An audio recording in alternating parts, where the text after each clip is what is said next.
رأيي الشخصي كمذيع رياضي أشوف أنها من أنجح الصفقات اللي صارت في عالم كرة القدم على مستوى الخليج العربي، على مستوى الوطن العربي، وعلى مستوى آسيا. اثنين، المستفيد من صفقة كريستيانو رونالدو مش نادي النصر بروحه. نادي النصر أكيد استفادات عظيمة وكبيرة راح تكون له حتى على مستوى الأداء الفني وغيره، لكن بعد السعودية راح تكون مستفيدة بشكل أكبر. ولازم احنا نظرتنا ما نقول والله كريستيانو رونالدو وراح نادي النصر وان المبلغ هذا كبير. هذا مش مبلغ كبير في عالم الترويج، الترويج للدولة، الترويج للسياحة الرياضية، الترويج للسياحة داخل الدولة، الترويج للطموحات الكبيرة اللي احنا قاعد نشوفها اصلا في السعودية من خلال الاعلان عن المشاريع الكبيرة والضخمة. السعودية لها توجهات ولها فكر. فكر السعودية هو الارتقاء بمسابقات المحلية، واثنين المنافسة حتى على مستوى العالمية، ثلاثة فكر استضافة كبرى البطولات، ومن ضمنها الآن التفكير استضافة كأس العالم 2030 أو النية. كريستيانو رونالدو اليوم ما راح يكون والله بس قصة إنه لاعب محترف في نادي النصر. أنا أكلمكم عن رأيي الشخصي.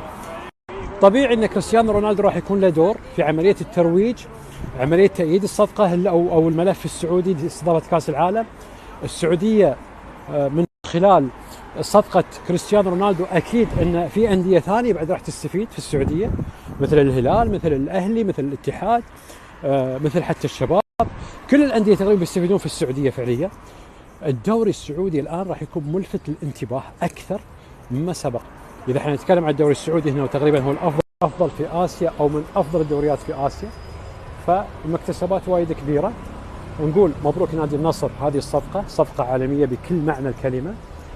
لو تروحون اليوم حق محركات البحث الجميع صار له فترة يدور على كلمة النادي النصر السعودي، ولاحظوا عقب كلمة النصر السعودي. ولما نقول كلمة السعودي يعني شوفوا اليوم كم واحد بحث عن اسم المملكة العربية السعودية، كم واحد بدأ يفكر انه يزور السعودية، كم واحد بدأ يفكر او يسأل عن فنادق في السعودية، كم قناة تلفزيونية او صحفي او اعلامي او مهتم ناشط في مجال كرة القدم بدأ يفكر ان الان يركب طيارة. كريستيانو رونالدو يا جماعة الخير من اعظم لاعبين كرة القدم.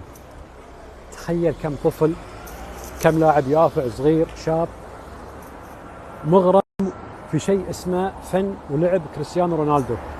كم واحد يعتبر هذا الأسطورة قدوة بالنسبة له في عالم كرة القدم. ما تتخيلون حجم اللاعبين اليوم اللي ممكن يستفيدون في السعودية أو في المنطقة في الخليج عندنا.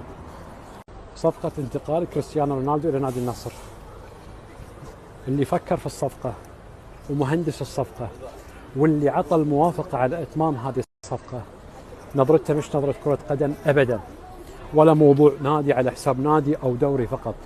نظرته وايد بعيدة بعيدة بعيدة.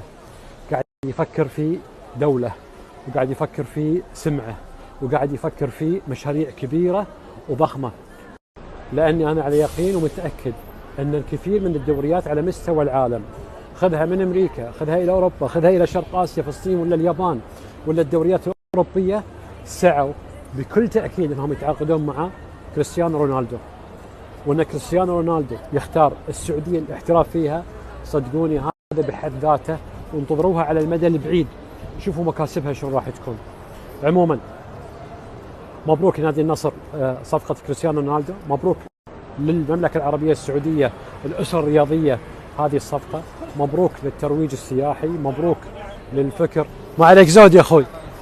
مبروك للكرة في الخليج عندنا، لأن ممكن الحين حتى الأندية الخليجية تبتدي تفكر نفس التفكير، لأنني أنا أجلب لاعبين كبار على مستوى الأسطورة كريستيانو رونالدو، معناته هو مكسب لدورياتنا